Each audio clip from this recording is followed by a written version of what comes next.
Let's go. The Big Ten Coach of the Year goes to Pat Fitzgerald, and it's unanimous in 2018. First time in his 13 seasons he's won this award. This season started with his team not expected to win their division. That division had a preseason number 4 team in the country, Wisconsin, in it. But while the Cats struggled in non-conference, they went 8-1 in Big Ten play. That is the most conference wins they have ever had in a single season. Fitz and his Cats won their division, a first time doing that for the program. They did this while not winning a single non-conference game, something no team has ever done in any conference. And they played well on defense. No surprise for a former linebacker as head coach in Pat Fitzgerald, holding 7 of their 9 opponents in league play to 20 points or less. And that man, Pat Fitzgerald, joins us now from Evanston to talk about this honor. All right, Pat, end of September, you're 1-3. End of November, you're a division champion and the Big Ten Coach of the Year. How did that happen? Well, it starts and ends in our locker room, Mike. You know, our young men have been incredibly resilient. We've had an amazing brotherhood all year, and just so thankful for all that they do. And this is a program award. This isn't about me. This is about those young men and our great staff. You know, everybody. It takes everyone, and I'm just so proud of our staff, our players, and our entire program. Well, let's talk about your program. How is the team different now than it was 2 months ago when you're sitting 1-3?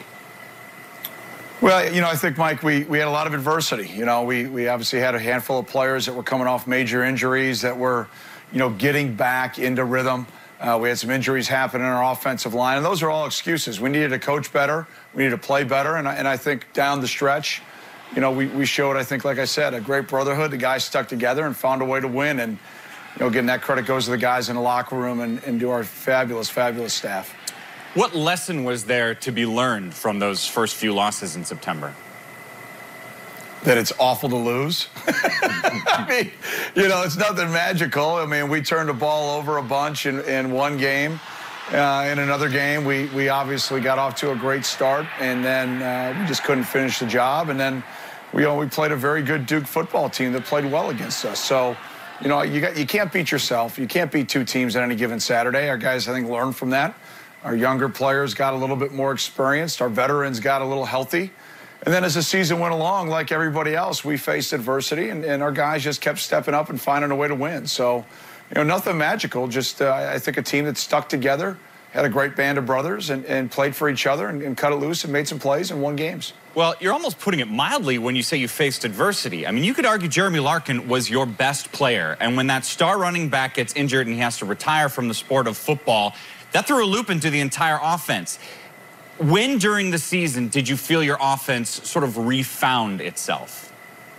Yeah, it was devastating, obviously, for Jeremy, and the right move, and we're so happy that, you know, we were able to work through everything, and life is going to be great for Lark, and he's going to be a big part of our program, not only the rest of this year, but for years to come.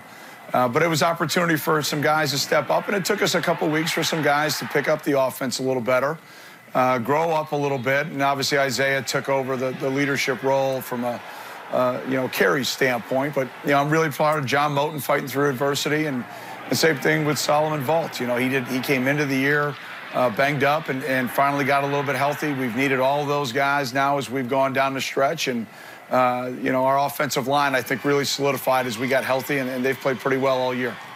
How has that emergence of Isaiah Bowser affected your strategy on offense?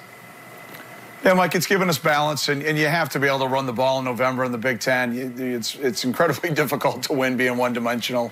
And so I think the balance, and Mick McCall and our offensive staff did a terrific job, I think, of just staying the course, working diligently to coach our guys to improve, and then we had guys step up and make plays. I mean, Bennett Skowronek's catch at Iowa, you know, that was one of the best receptions I've ever seen in this program's history. And, you know, 99-yard drive against Nebraska. There were a lot of things that our offense was able to get done and accomplish that might go unseen. And, you know, stats sometimes are a little bit misleading. You know, we had a pretty tough first maybe 5-6 weeks, you know, from some depth standpoint, but that evolved, that got better. And again, like I said earlier, the credit goes to our players. They stayed the course, and our staff did a great job coaching.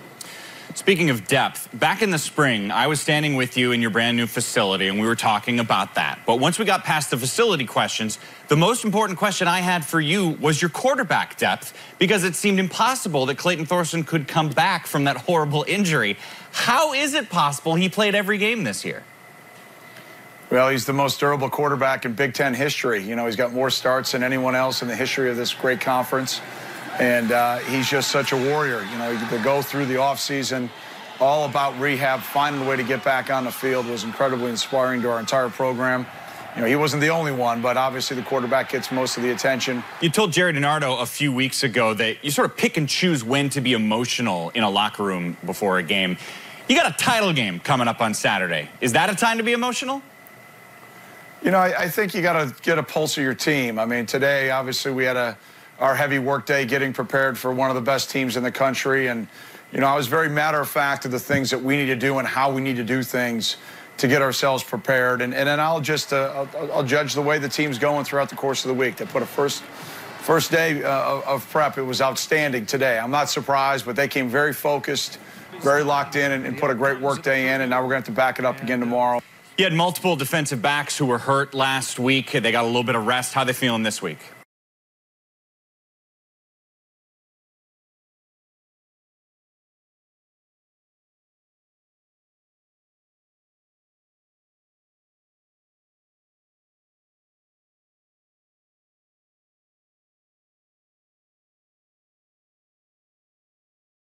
And, you know, now you got a top, you know, in my opinion, top 4 team in the country that we got to face on a neutral site. So it's probably equally as important to our preparation as we get our rest and get our minds right to go have to take on an amazing opponent. On May 24th, Jake Collins announced he was transferring to Northwestern to be your punter. When he got on campus, did you tell him, Jake, be ready to kick field goals in a Big Ten championship game? No, I didn't tell him to get ready to kick off either. And, you know, Jake has really been an unsung hero for our squad. It's very rare that you hear a whole lot about the punter unless you're his family, number one, internally in your football program, number two, or you give up something negative, right? So Jake has just been absolutely outstanding, and we're just so thankful that he's a part of our program.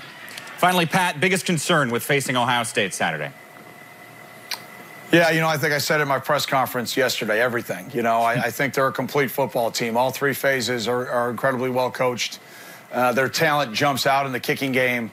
You know, that's where you really see their competitive depth. Offensively, as explosive as anybody in the country, with weapons that can score every time they touch the ball, and a quarterback that, in my opinion, is the Big Ten Player of the Year, and I'd vote for him for the Heisman. And then defensively, you know, the scheme that Coach Schiano runs, it puts a lot of pressure on you. They've got, you know, terrific talent across the board at every position, and playing as good a football as they have all year. I mean, that performance they had against the Wolverines, you know, that wasn't good. That was A+.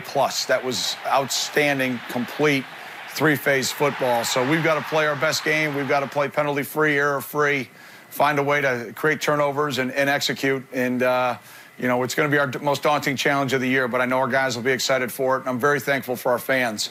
And we're going to have great fan support, especially our students. It's going to be exciting. We're honored to be going to Indianapolis. We're excited, but we've earned it, and we're excited for the opportunity. Pat Fitzgerald, Big Ten Coach of the Year. Congrats on the honor. Well-deserved, and good luck on Saturday. Thanks, my friend. Happy holidays to you and your family, and go Cats.